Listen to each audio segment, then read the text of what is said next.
शौर्याची पराक्रमाची, या मातीमधल्या कणाकणातील मौल्यवान रत्नांची, या मातीमधल्या कणाकणातील मौल्यवान रत्नांची, कर्तृत्व इथे गगनाला भिडे परिमोल जाणून घेऊ. व्यक्तिविशेष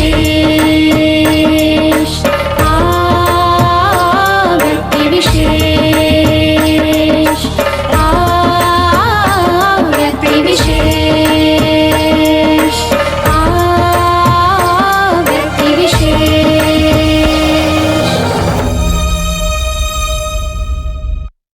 नमस्कार. रेडिओ MPSC गुरुमध्ये मी प्राध्यापिका शीतल पाटील आपल्या सर्वांच्या आजच्या सत्रामध्ये पुनश्च एकदा सहर्ष स्वागत करते. मित्रांनो, 18 जानेवारीला हरिवंशराय बच्चन यांचा स्मृती दिवस होता. त्यानिमित्ताने त्यांच्या काव्याचा थोडक्यात आपण आस्वाद घेणार आहोत आणि तसेच त्यांच्या जीवनकार्याचा आढावा जाणून घेणार आहोत. प्रसिद्ध हिंदी कवी, जन्म अलाहाबाद येथे एका कायस्थ कुटुंबात. हरिवंशराय यांना लहानपणी कौतुकाने सर्वजण बच्चन म्हणत आणि पुढे याच नावाने त्यांनी लेखनही केले. त्यांच्या वडिलांचे नाव प्रताप नारायण बच्चन. बच्चन यांचे आरंभीचे शिक्षण उर्दूतून झाले. घरची गरिबी त्यामुळे शिक्षणात खूप अडथळे निर्माण आले. 1929 मध्ये अलाहाबाद विद्यापीठातून ते पहिल्या वर्गात BA झाले. 1938 मध्ये MA व 1939 मध्ये बनारस येथून ते BT झाले. 1942 पासून अलाहाबाद विद्यापीठात इंग्रजीचे प्राध्यापक म्हणून ते काम करू लागले. W.B. येट्स या प्रसिद्ध आयरिक कवीवर W.B. येट्स आणि ऑकल्टिझम हा प्रबंध लिहून त्यांनी केम्ब्रिज विद्यापीठाची PhD मिळवली. 1955 मध्ये अलाहाबाद आकाशवाणीवर हिंदी विभागाचे निर्माता म्हणून त्यांनी काही काळ काम देखील केले. भारत सरकारच्या विदेश मंत्रालयात विशेष अधिकारी या नात्यानेही त्यांनी काम केले. तसेच 1966 मध्ये राज्यसभेचे सदस्य म्हणून त्यांची नियुक्ती झाली. याच वर्षी त्यांच्या 64 रूसी कविताए या संग्रहास सोव्हिएट लँड नेहरू पुरस्कार, 1968 मध्ये दो चट्टाने काव्यास साहित्य अकादमी पुरस्कार, हिंदी साहित्य संमेलनाकडून 1968 मध्ये साहित्य वाचस्पती ही सन्मान उपाधी, 1970 मध्ये आफ्रिको आशियाई लेखक परिषदेकडून लोटस पुरस्कार इत्यादी पुरस्कार व मानसन्मान त्यांना प्राप्त झालेत. हरिवंशराय बच्चन यांच्या सुरुवातीच्या काळातील उमर खय्याम ही कविता खूप प्रसिद्ध झाली. प्रसिद्ध मधुशाला ही उमर खय्यामने प्रेरित होऊन त्यांनी लिहिलेली आहे. मधुशालामुळे हरिवंशराय बच्चन यांना खूप प्रसिद्धी मिळाली. माननीय हरिवंशराय बच्चन यांचे 18 जानेवारी 2003 मध्ये ते निधन झाले. हरिवंशराय बच्चन यांचे काही इतर काव्यसंग्रह आहेत, जसे मधुबाला, मधुकलश, निशा निमंत्रण, एकांत संगीत, सतरंगिनी, विकल विश्व, खादी के पुल, सूत की माला, मिलन, दो चट्टानों व आरती और अंगारे. मधुशालाच्या काही काव्यपंक्ती थोडक्यात अशा आहेत.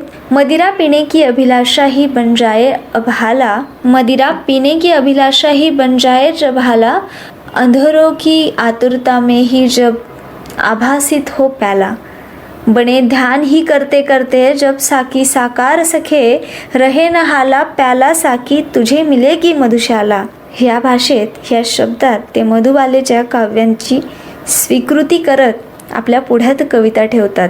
हरिवंशराय बच्चन हिंदी भाषेचे कवी होते. असं मानलं जातं की त्यांच्या कवितांनी भारतीय साहित्यामध्ये परिवर्तन घडवून आणलं आहे.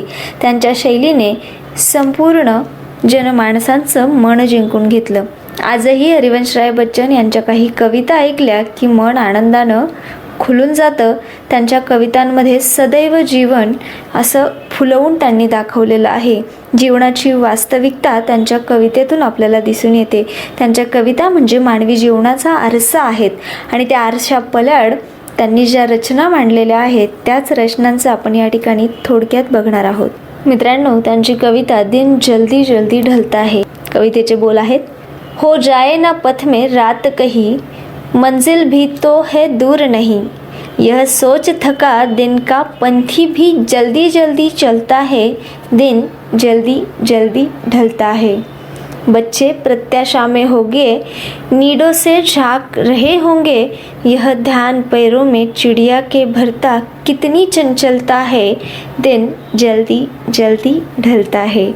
मुझसे मिलने को कौन विकल, मैं हूँ किसके हित चंचल, यह प्रश्न शिथिल करता पद को भरता उर में विहलता है, दिन जल्दी जल्दी ढलता है। मित्रांनो, या पद्धतीनं त्यांच्या कवितेतून संपूर्ण दुनियेला रास येईल असं तथ्य ते मांडत होते. तर पुनश्च एकदा हरिवंशराय बच्चन यांच्या स्मृतीस विनम्र अभिवादन करून मी आपणा सर्वांची रजा घेते.